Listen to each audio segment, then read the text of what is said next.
Come to my room. All right. All right. Hello, Doc, alcoholic addict. Welcome Doc. to another fantastic edition of Sober School. All right. Today we're gonna. I haven't done a rundown in a while, so we were gonna do a rundown on the 12 steps, what that means, and why it's like that. All right. And if you guys are good, at the very end, I will explain the parallels between alcoholism and having to go to bed at night in the winter. All right. Just first off, all right, so my Blazer has a blown head gasket. And it overheats. Right. Like a lot. Yes, like a lot. And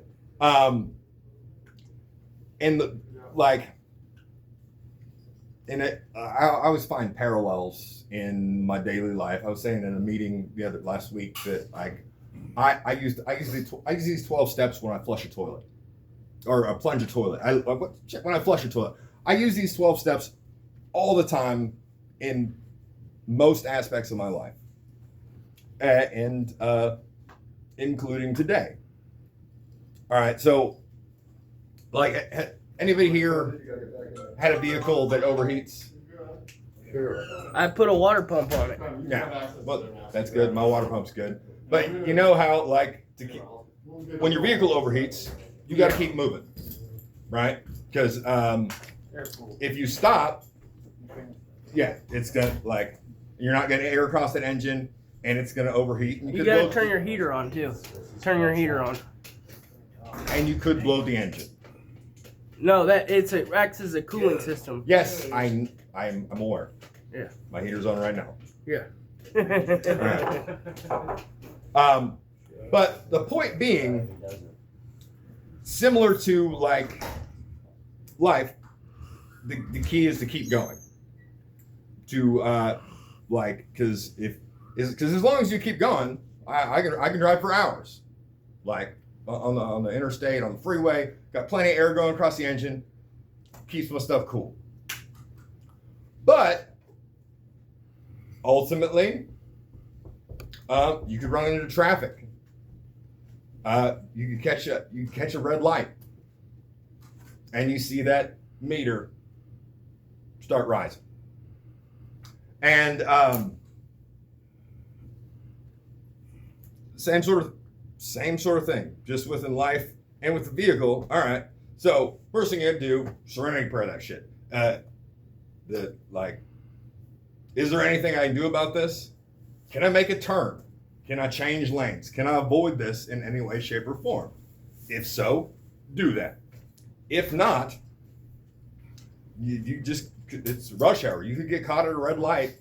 And you're just watching that needle rise and rise and rise, getting closer and closer to messing everything all the way up. And in instances like that, where you can't control it, I was at a light coming into town, and there's a long light, so I shut the engine off. Meditate, just chill, meditate, because if you can't keep moving, you gotta quiet everything down. Otherwise, you're gonna overheat. And but yeah, I was just thinking about that on the way into town. Same exact thing. The key is to keep moving, and you'll be cool. But if you can't keep moving, slowly roll, meditate, pray, do whatever it takes to keep you from blowing your metaphorical engine. All right, on to the rundown. All right, so we're going to do about 5 minutes per step, get through this in about an hour. All right. One, we admitted that we were powerless over alcohol or drugs, and their lives had become unmanageable. All right, and that's really that's a hard one for a lot of people. No, man, I just had some bad luck, or this happened or that happened. But has anybody here? Anybody here been on probation? Ooh, this guy. Me. You know, anybody here used while on probation? Oh, wait, is that your question? Yes. Like, even though you knew it could mess everything all the way up, wind you getting locked back up again, we still used. And it'd be like we drank on the job, or like got into a fight. Like, you get drunk one more time, I'm leaving you. And what'd you do? You still drank. Same thing. Yeah, you still used. Like, How'd that happen? yeah, because that is, even though you knew what it could cost you, you did it anyway. That is that's the definition of powerless. Like, because if you had the power, like, okay, man, sorry, trying to watch my F-bombs. This could fudge everything all the way up. But we did it anyway. And another important, like, so I would say we all qualify to be here. And our lives had become unmanageable. Well, based on our current location, our lives outside of here, one could say, maybe not going super awesome. Like, something wound all of us, like, led to all of us being here. And it wasn't because our lives were super manageable. Going great. Yeah. Just killing it, you know? But yeah, I'm just going to go live at a halfway house for the fellowship. But yeah, fellowship is cool. But if our lives were fellowships, more than just a boat for dudes. What? Is that fraternizing? Yeah. Sure. We'll get to that. That's a different meeting. But yeah, we were operating under our own self-will. We got this. We were handling it. We were in control. And things went all the way bad. And it'd be like that sometimes.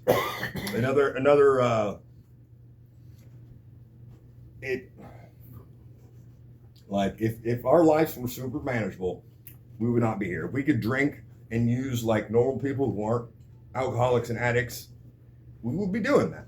We wouldn't be here. We wouldn't have a problem if we didn't have a problem. But we got a problem. Or more than one. Yes, problems, plural. A plurality of problems. All right, so now that we've established that, and you'll find like there's the wording of step one is really important. We admitted that we were powerless over alcohol, that our lives had become unmanageable. You notice that's in the past tense. But everybody goes, well, once an alcoholic, always an alcoholic. Once an addict, always an addict. But, which is true, but through these 12 steps and by actually working them and going through it and living our lives this way, that's what allows us. Makes it manageable. Makes it manageable. That's what makes it past tense. Our lives used to be unmanageable. My life absolutely used to be unmanageable. I 100% used to be powerless. And the only reason it is past tense is because I'm working these steps today. And that's and I got to keep working it all day or a day. Step two, we came to believe that a power greater than ourselves could restore us to sanity. Okay, we've proven time and time again that we cannot do it. If we could do it, we would have done it already. That we wouldn't be having this conversation. Oh man, I drink too much, or I should not smoke crack, or fucking bang methamphetamines. We would just go, okay, that makes perfect sense. My life goes to crap every time I do this. I stopped doing it. But yet here we are. So, can you believe that? Like, because we can't, he can, or it can. Like I don't. not sure if you guys are aware of this, but like some of us are Christians, some of us could be other religions. I like Allah, Jehovah, Odin, flying spaghetti monster. Doesn't matter what you call your higher power. It's that you call it. But we all, when we came here, regardless of your religion, you had a higher power, and that higher power was drugs or alcohol. Like that was the end all be all. That was the alpha and the omega. That was the beginning and the end. That was your higher power. That's what you put above your family, your job, your frickin' freedom. You put drugs and alcohol because that was your God, in essence. You were dependent on drugs and alcohol.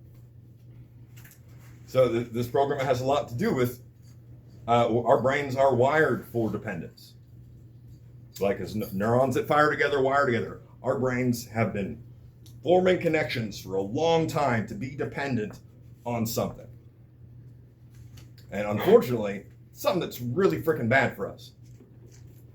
And ruins our lives and the lives of those around us. But and everybody has a higher power when they got here. Everybody worships. What we were worshiping, though, was drugs and alcohol. If you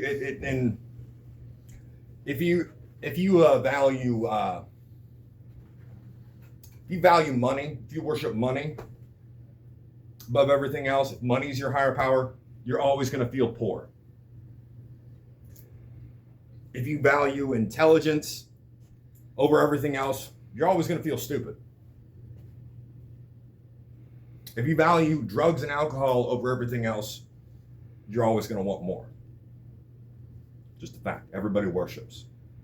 It's just about what you worship, what your higher power is. But if you can align yourself with a higher power that actually cares about you and believe it wants what's best for you, that's the only scenario where it works out happily ever after in the end. That's the only scenario, like worshiping something greater than yourself is actually good, is the only way you get good out of it. Like earthly things, your own self-will, if you think. All right. So we established we belong here in this room right now. And we've established, whether you want to admit it or not, you've had a higher power of some sort. And if higher power is something you struggle with, because it's required, if you like, not everybody's cool with JC or Allah or another higher power, that is perfectly fine. But you're going to need one. And for the time being, Higher Power 101, the whole interim proxy higher power, the rooms. That's just math. You go to the rooms, you are outnumbered by people who truly want what's best for you. By definition, we outnumber you. We are a power greater than yourself. And that you can see and touch, sometimes smell, but it's a lot easier to wrap your brain around when you can see it. You're sitting in a room looking at all these people. If that's what it takes, you make that your higher power. So, admit we've got a problem. Came to believe that a power greater than ourselves could restore us to sanity. All right, so 3, you got it. Made a decision to turn our will and our lives over to the care of God as we understood Him. I find that a little bit misogynistic. Why is it going to be a him? Or turn our lives over to the care of a higher power as we understand it. If you want to be non-gender specific. You got to be ready. You got to be ready to do it completely. And You got to be ready to do it for you, nobody else. Not your kids, not your significant other, not just for the courts or like so you can. You got to do it for you, because whatever you put ahead of your recovery, you'll lose. If you I got sober for my girl. What if you guys break up? What do you think is going to happen? You're gonna you're hanging you're hinging your recovery on somebody else or something else. If something happens to that, what if you're become estranged with you got sober for your kid, but because all the crappy stuff you did in the past, now your kid doesn't want to have anything to do with you. So what do you think is going to happen? You're going to go back every time. And so we got to decide, man. Like, and you are never too old to turn your life completely around, but you're also never too young to get it right the first freaking time. It's a huge opportunity if you get this stuff figured out now, and like get your life going in the right direction, in the right way. The stuff you can accomplish is amazing. At step 4, ironically, kind of scary for a lot of people. Made a searching and fearless moral inventory of ourselves. Like that's Goethe is a German author, writer, playwright, what have you. Wrote Faust. He said, "Know thyself. If I knew thyself, I would run away." Because, like, man, anybody here ever look in the mirror and like that reflection that's looking back at you is like, man, I look rough. Like I like there for a while I wouldn't even I go to the bathroom and stuff, I won't turn the light on. Because that me that was looking back at me in the mirror, pretty freaking rough. Have a face all picked up, skin and bones. Like, so if it's hard to look at myself superficially, it's definitely hard to look in here. It's kind of scary. You literally go through and you list out everybody who ever made you feel some sort of way. All your resentments, everybody who ever made you mad. You put that in your handy dandy notebook. And you got 4 columns, but so the person, what they did, and the rest of it, the columns portion, is figuring out your part of it. Figuring out, well, what part, like, why? Why did it make you feel some sort of way? What security, personal security, financial security, what did it threaten or affect that made you feel some sort of way? Because there's a root to it, and the root lies in you. Nobody has the power to make you feel any sort of way. You give people power to make you mad. You give people the power. You can be sad about stuff, but that's a choice. And like sometimes you have to process stuff and go through it. But understanding what it is, understanding your part of these feelings is a crucial element. And then in the last column, it goes into like how you handle this poorly, like how fully owning up to your portion, your part of this incidence of feeling some sort of way. And excuse me.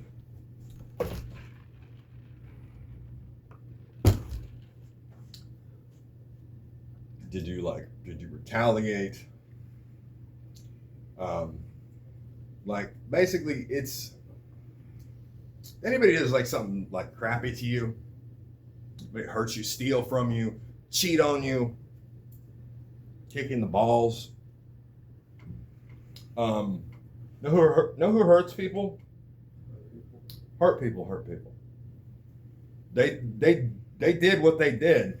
If they actually did do something, or it's not just a misinterpretation all entirely in your head, or you feeling some sort of way about something for a reason that's totally on you.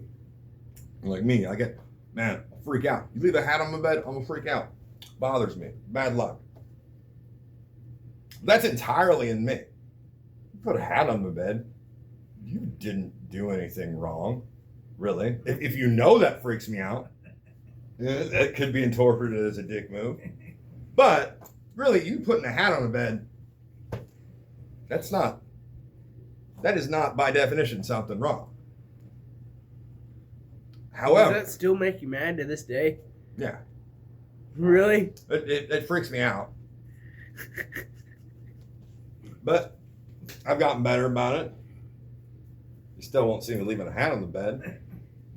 But I'm not going to fight about it. A cowboy hat? What if I left a cowboy hat on your bed? Oh, that's even worse. Really? No. Did you do However, that, Chris? I didn't hear you. like, if somebody does something messed up to you to make you feel some sort of way, it's because they are in fact spiritually sick. There's something broken in them that causes them to do this. They're sad. They're hurt. They're all messed up on drugs. They're broken. Somebody touched them when they were a kid. Maybe their guinea pig died. You don't know, but there's a reason. There's the reason they did that is because they are spiritually sick. But you can't get mad at somebody with Alzheimer's for not remembering your name, because they are in fact sick. No different. So getting mad at somebody because they made you feel some sort of way, if they actually did in fact do something, it's you're sick. That's and you understand your part of it, and it illuminates. Okay, I see why you're doing this. I had a great story yesterday about like a potential road rage altercation that ended in a hug. Because the one person could see, oh man, there's something else here. You're mad. You're absolutely mad, and I did cut you off, but you're disproportionately mad. What else is going on? Hey, bro, sorry I pulled out in front of you. You all right? Do you need a hug? And in fact, the guy did need a hug. And a cigarette. And a cigarette. And he got both those things because they realized this and talked it out. Amazing. Wait, that happened to you too? No, I was hugging that guy for a different reason. No. Kaylee had the same incident. No name. Oh, shit. Sorry. Yeah. Fuck. Dummy. All right, where were we? All right. So, and after you got your columns portion, the next portion of the inventory is going through your fears. Everything you're scared of. Because I don't care who you are, you're scared of something. You're scared of, some of us are scared of succeeding. Some of us like we get to the finish line and that's when we mess it up. Because we're so used to things being all crazy and broken that when things actually start going right, we'll go ahead and mess them up ourselves. Only feel right when I'm wrong. Yeah. That's wrong. I don't want to be right. But yeah, your fears, and with each fear, you outline like what you'd like God to do about that fear. And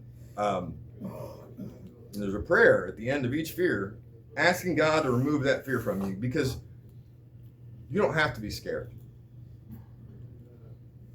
You can be cautious.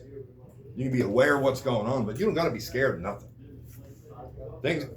It's going to be like that. Things are going to happen, but you can, if you do stuff the right way, you can handle it. And finally, you go into the like last portion is the sexual inventory, which is what do I say? Always longer than you thought, never as long as you'd hoped. But basically, everybody whoever got you there or you got there goes in that portion. There's worksheets for each, and how you handled it, and usually how you handled it improperly. Where were you coming from? And mine was messed up, man. Like, I had to ask questions to my sponsor. I'm like, okay, so just out of curiosity, so like, I was molested as a kid. Do I put that on my sexual inventory? Yeah. I've been raped. Like, that goes on there.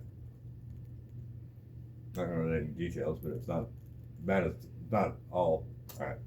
Tell that story another time. But yeah, that goes on there too. And you get like, this is some really, really uncomfortable stuff. Like, really, man, as I'm working to finishing off my sexual inventory worksheets, I was meeting over at Columbia Park with my sponsor, and man, that was literally the last time I remember. Like, I'm drinking years. That was the last time that comes out of my mind that I really, man, I need a drink. Like, I would really like to. I felt bad, like for him. Like, and it really, like, man, it really messed with me.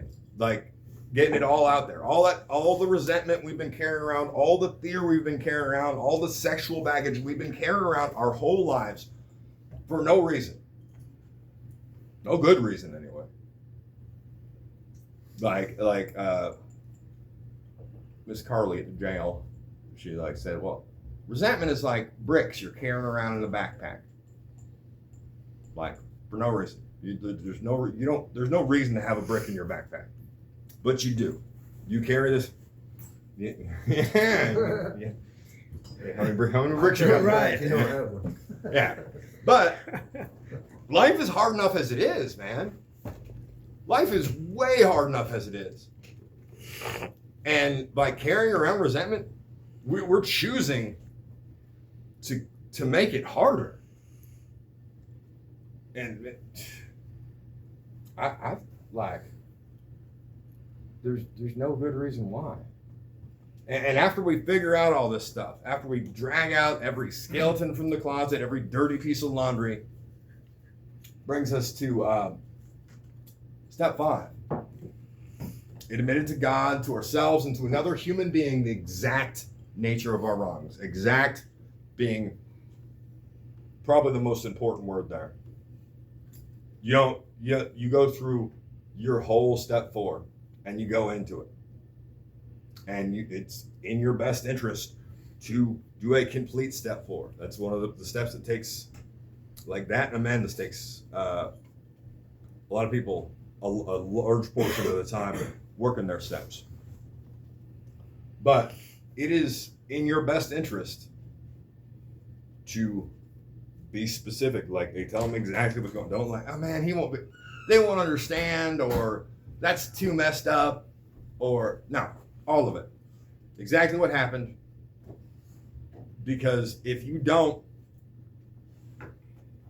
if you did, oh man, like, man, if you still got a brick in your backpack, you still got a brick in your backpack. Felt like it. Yeah.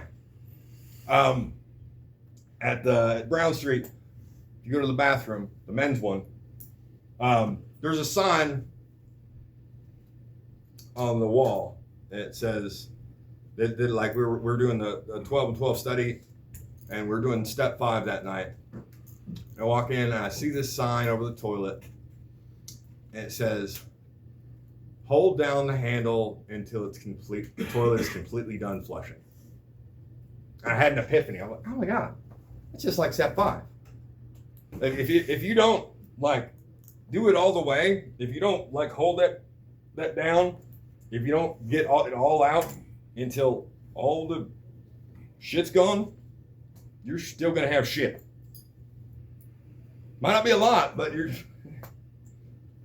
you don't flush it all, you're still gonna have shit. You don't get all the bricks out of your backpack. You're still making life harder than it needs to be.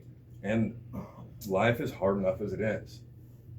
But as much as felt like I needed a drink at the end of working my step 4, that's how much I didn't feel like needing a drink when I got done with my step 5. Like it was, man, I cannot begin it's a cool feeling, man.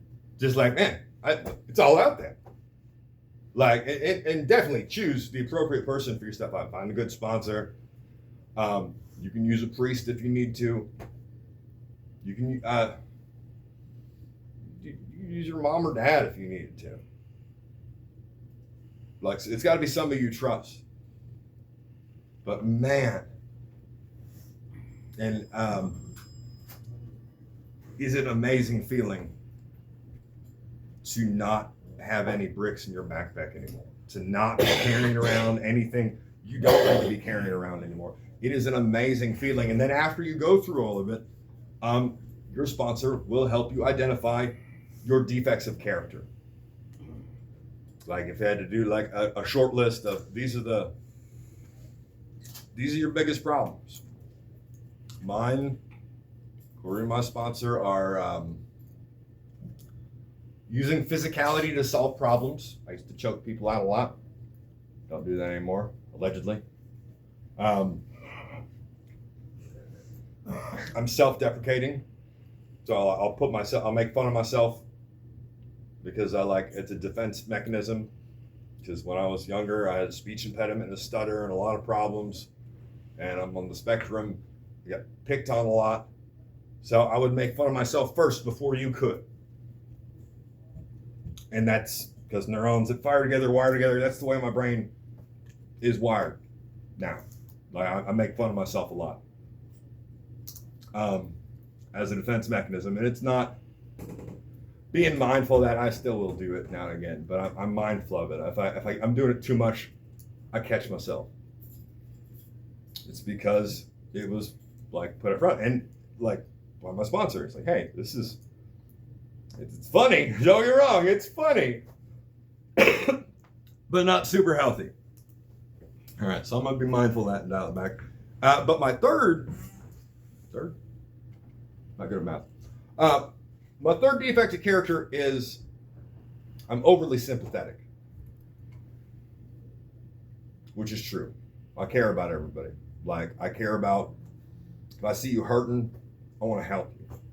Okay, if I see something broken, I want to fix it. That's considered a defect? Being overly sympathetic. Because if I'm gonna give you the shirt off my back and then I don't have a shirt, You're a nice guy. yes. But if you do that all the time, I'm gonna wind up naked and he's gonna leave the room. You wear shirts?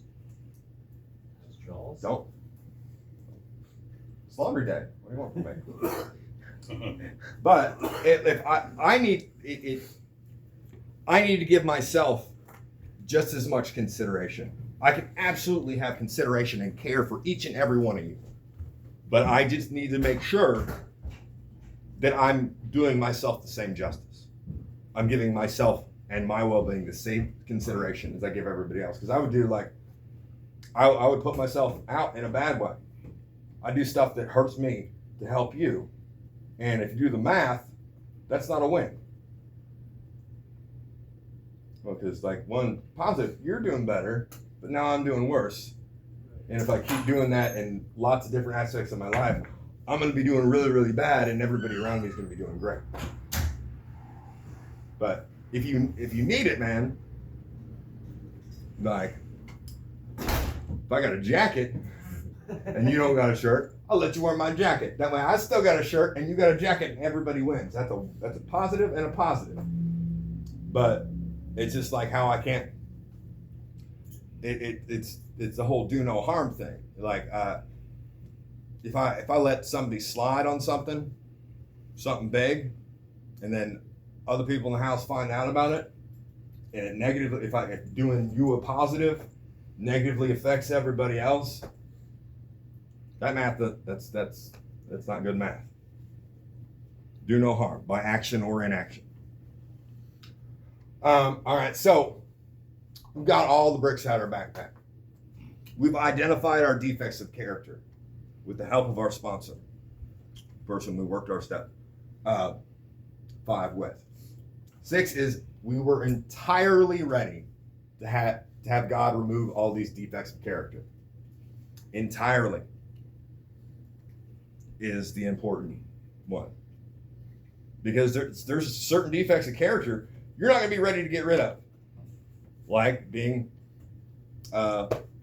sympathetic. Like I'm a nice guy. I care about people. That's who I am. Like, so there's like I gotta be ready. All right, so if I gotta be fucking hard,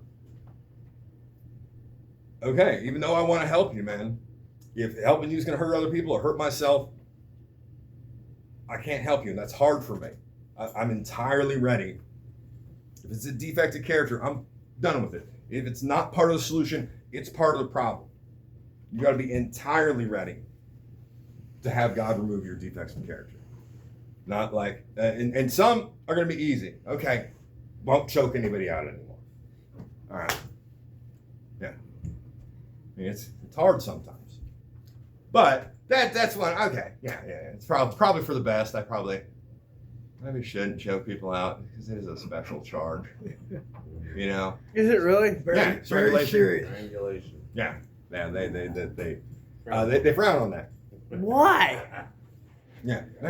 That's it. You get in somebody's life. Yeah. Uh, I mean, I'm good at it. Like, Me I'm too. taking your pulse as I'm putting you down. But still, judge doesn't hear that.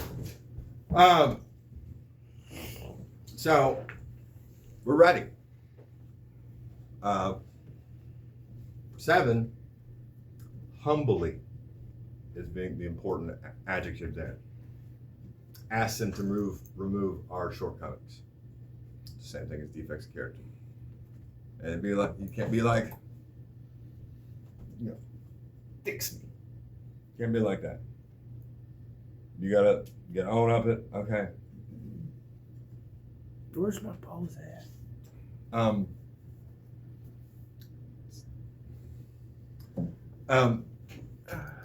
Please help me Lord, please help me to not be broken.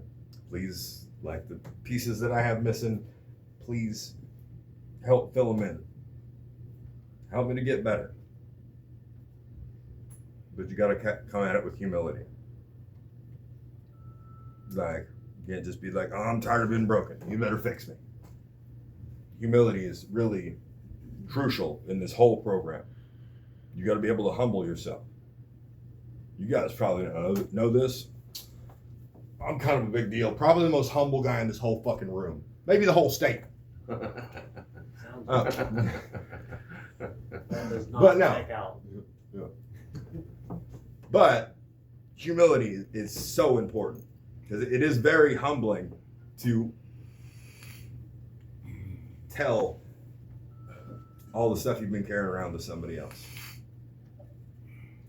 Like even if your list is really short, there's a reason you're carrying around. There's a reason you haven't already told somebody all this stuff. And it takes humility to do it. All right. And if you ask and are willing to do the work,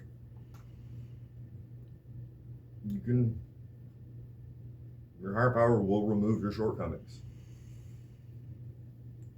Like, I haven't put hands on anybody in years.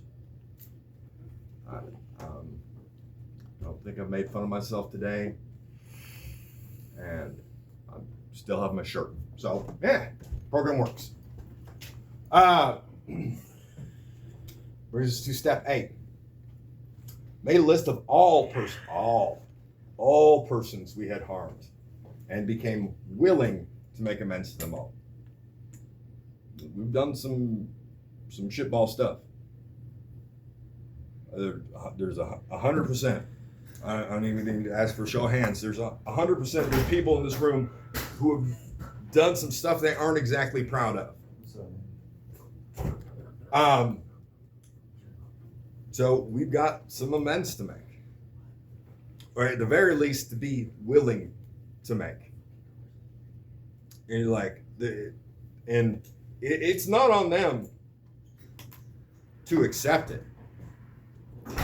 It's on each and every one of us to be willing to make those amends. And sometimes, okay, like I owe my mom a big apology. But that she died when I was 16. I can't make direct amends. So I pray on it. Put it in a letter. You can burn it, but you got to remember everyone you can think of and be willing to make amends. To all of them, not just like, because my old boss ripped me off for about 17 grand. I worked for like 5 months and made $714. I was working. 9 months. That was 5 months. So that's why the shelving's missing. But I was working 7 days a week, and some days I'd work 12, 14 hours because we were doing this big job. And man, when we get this big job done, we'll square up. Man, it just things are tight. So I'm overly sympathetic. So I stuck it out. Got the big job done. He ripped me off. I bet you wanted to bash his face in. No, I still owe him an apology. Really? Yeah. Why?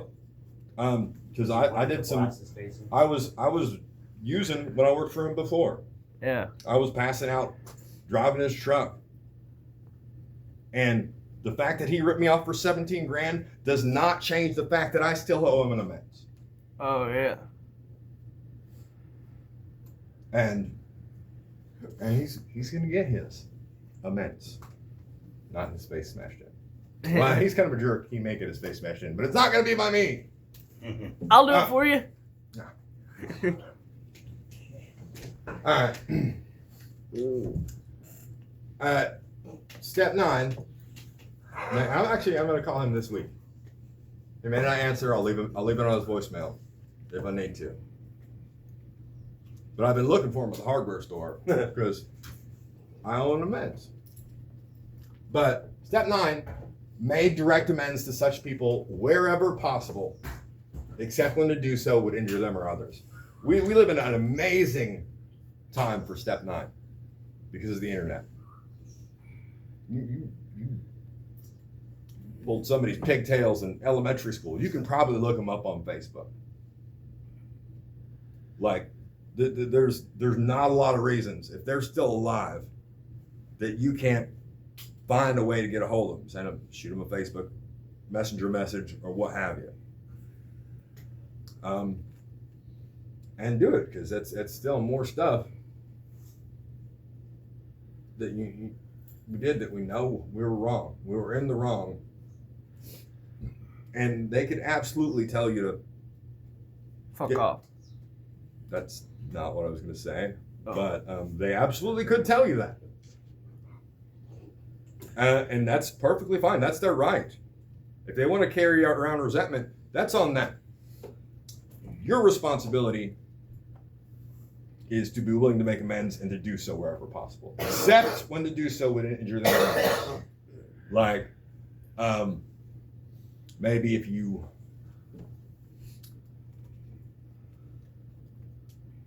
you slept with your best friend's girl, and now it's who's now become your best friend's wife, and maybe apologize and say, hey, yeah, like, remember when you guys were dating?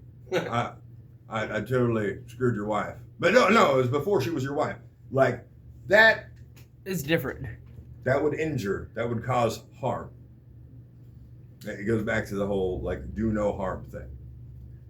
That's her fault too, though. So like, he needs to know that because she's not just doing that with one person; she's doing that with multiple people. You're assuming things. No, that's how that works. Statistically, maybe. Maybe just the connection you and her was special. No, dude. There's no such thing as that. Women say that to everybody. Women don't care. They take dick in all different shapes. Dial it back. All right. And you shouldn't make broad generalizations or generalizations about broads. We've discussed this. All right. So 10, continue to take personal inventory, and when we were wrong, promptly admit it. If I mess up, I'm going to tell you, I messed up. Real friends stab you in the front. If I'm in the wrong, I'm going to admit it. And I like, when I lay down at night, I think about how I handled the day. To make sure, hey man, did I screw anybody over today? Was I really living the program? Was I doing good? Do I need to put anybody on my list? Because the thing about, like, step 4 is it's ongoing. You continue to take personal inventory. So if somebody makes you feel some sort of way, you got to process through that the same way you did with everybody else who was previously on your list. Because otherwise, you're just putting new bricks in your backpack. And you got to do that every day. It doesn't take a lot of time. Am I happy with how this day went? Think back on my day, reminisce a little bit. Yeah. Like, good morning meditation, a couple energy drinks, fix some stuff. Exciting restroom break. Yes. This guy knows. Taught class, catch a meeting. It's a good day. I did right. I didn't do wrong by anybody. I made the world a better place, at least my small corner of it. Go team. But if I messed up, if I did do something wrong, I need to process that stuff. If I created a new amends I need to make it. If I picked up a new resentment, I put a new brick in my backpack, I need to get it the heck out of there. And it's only by continuing to take personal inventory that we can do that.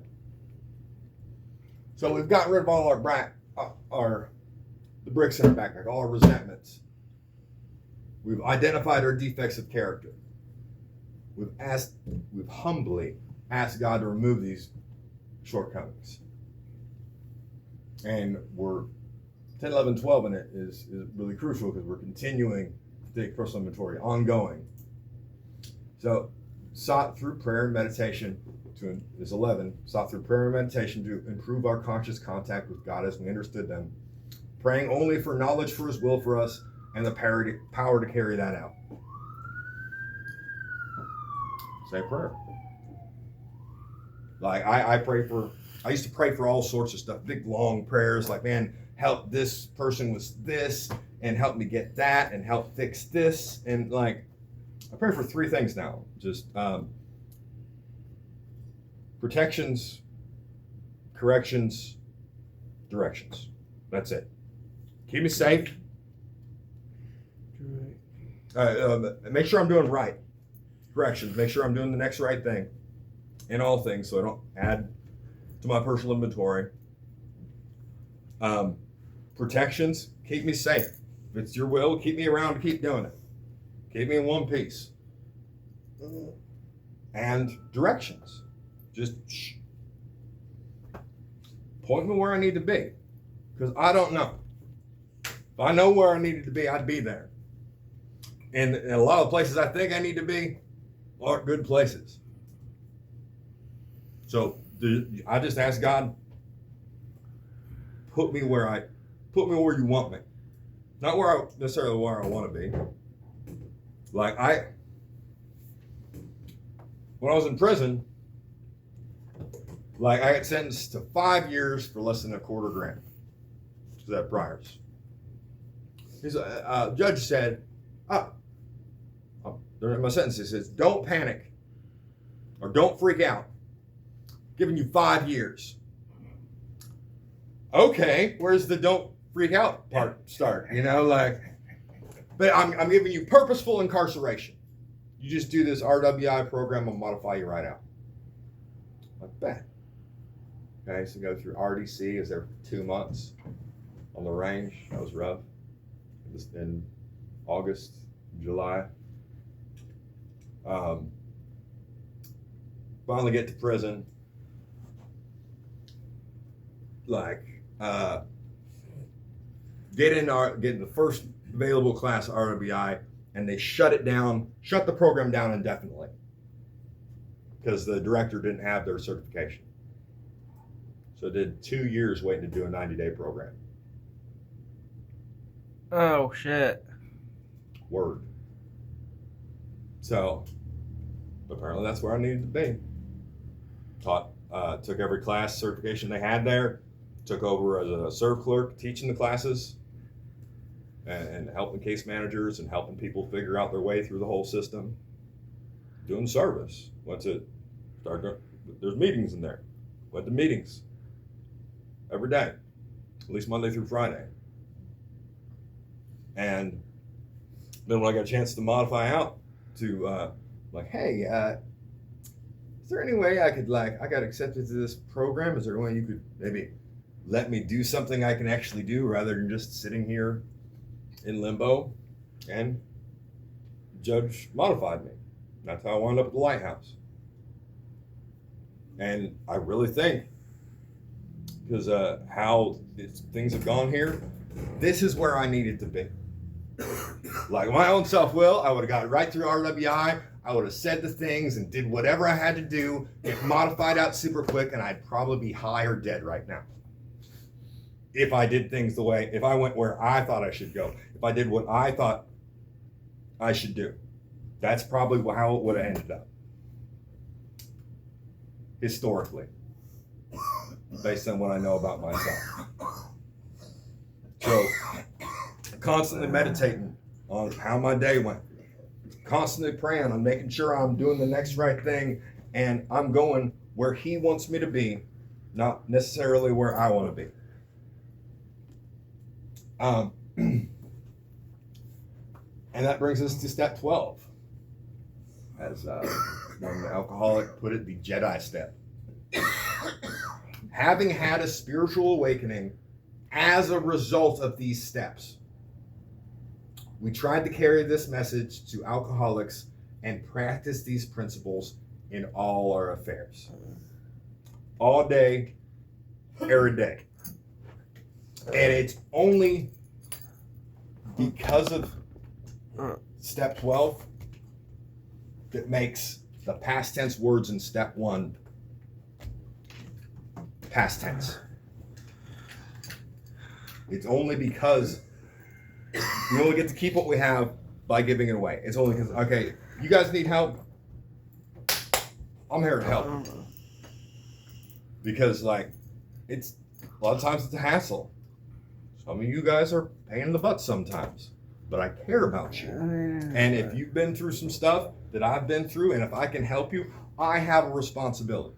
The only thing required for evil to triumph is for good men to do nothing. I'm a good dude. I can't. If you see somebody drowning, You don't let them drown. You go help them, right? Yeah. Unless it's somebody you hate. Unless it's a cop. sounds like you got some bricks in your backpack. All right, dial it back. All right. If you see somebody drowning, if you do nothing, you didn't drown them. They drowned all on their own. They got themselves in that water. Yeah. But do no harm, not by action or inaction. If not doing something that you could do, if I could help you and I didn't, I am responsible. Dostoevsky says, every man is responsible for everything that happens to them and everything that happens to everybody else. Everybody is responsible for everybody else. You have an effect on the world. If you drop a pebble into a pond, those waves radiate out in every direction and touch everything else. They may not be big waves, but there's waves. Everything affects everything else. So you need to be, if you're actually living this program, make sure you're making some good waves, some good vibrations. Make sure you're part of the solution, not part of the problem. Because life is hard enough as it is, and we got enough problems. But, literally, like just how thinking about the Serenity Prayer, you think, hey man, I can't get through this light. It's a red light. I'm stuck in traffic. I'm gonna shut my engine off. I'm gonna meditate for a minute. Like, these 12 steps kept me from blowing my car up. Like this system, like, who only has hopes and dreams? Freaking losers. Freaking losers only have hopes and dreams. Winners have freaking systems. Like, this is a proven, tried and true system that has helped millions of people.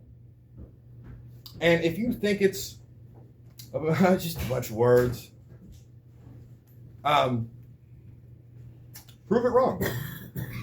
If you think this, like, nobody ever, like, I've heard plenty of people say, oh, the program's bull hunky. Have you worked the program? Well, man, I started it. Well, you don't think it'll work, prove it wrong. If you diligently work these steps and go through this whole program and you don't come out the other side a better person with a heck of a lot less bricks in your backpack, I'll give you $5. Standing offer. Because, like, absolutely, come for the recovery. Come to, like, so you're not hooked on drugs. You're not a horrible drunk that just destroys everyone, yourself and everyone around you. Absolutely come for that, but stay for a life we're living. Come for the not trying to, like, escape your life, and stay for the life that you don't want to escape from. Because it's really cool. It really is. Like, all right, so like this is a system. It's a framework. The 12 steps. So here's a piece of paper. 12 steps. All right, hold on. Like, this piece of paper is your life, right? And you're trying to keep your life manageable. You're trying to keep from winding up in rock bottom.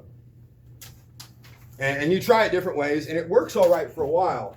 But you'll notice, I can try it from this edge, and it's wind up on the ground. I can try it from this edge, I wind up on the ground. I can try it from the middle, and it'll work for a while. I got balance for a while, but you wind up in the same place every time. Every time. You might be able to hold it together for a while, but without a system, you're going to wind up in the same place every time. So you need a framework. You need a system. So here's the 12 steps. And here is the 12 traditions.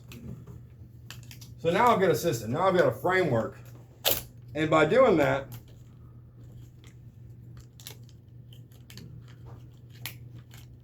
it's still going to be hard sometimes,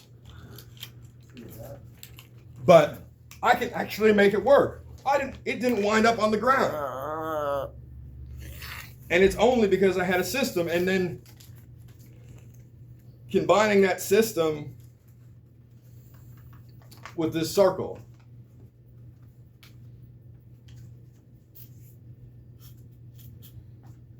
can get somewhere.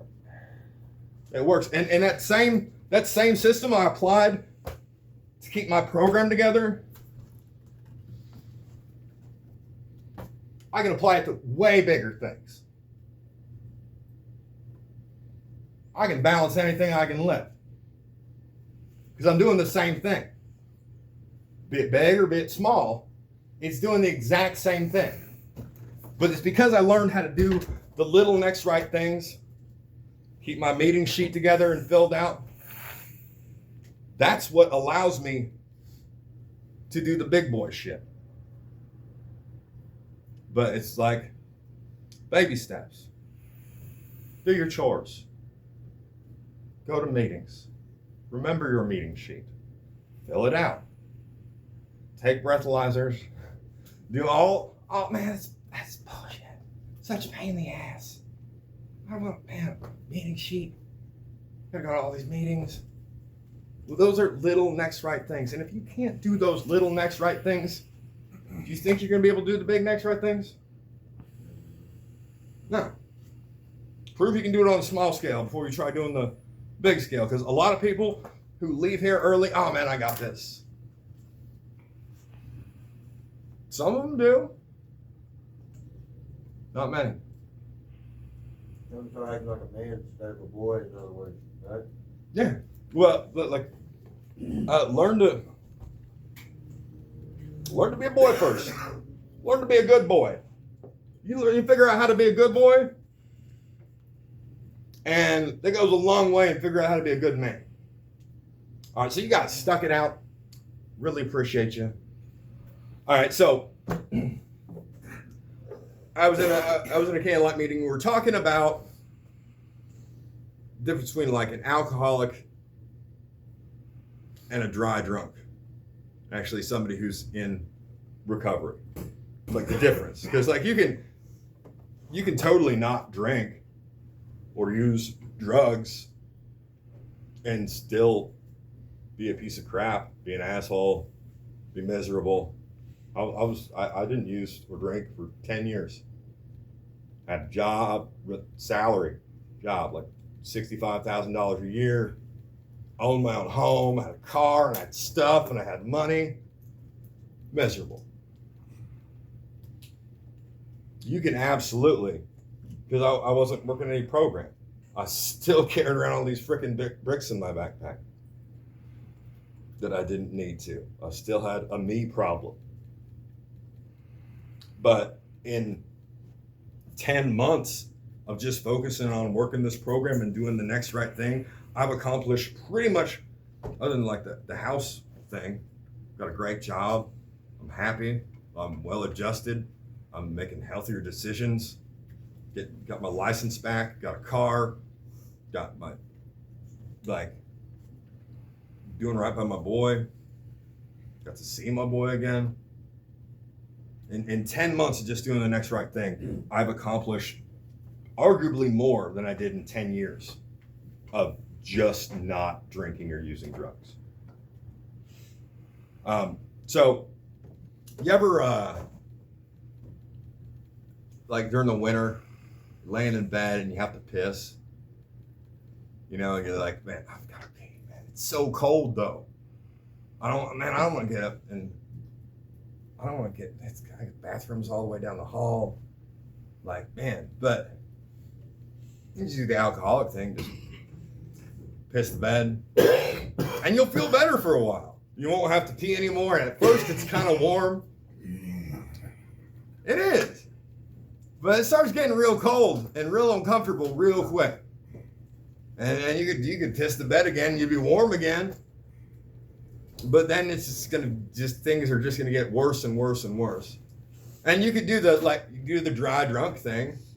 Find a cup, find an empty cup next to the bed and fill that up. But at a certain point, your output exceeds your available storage, and you got the same problem.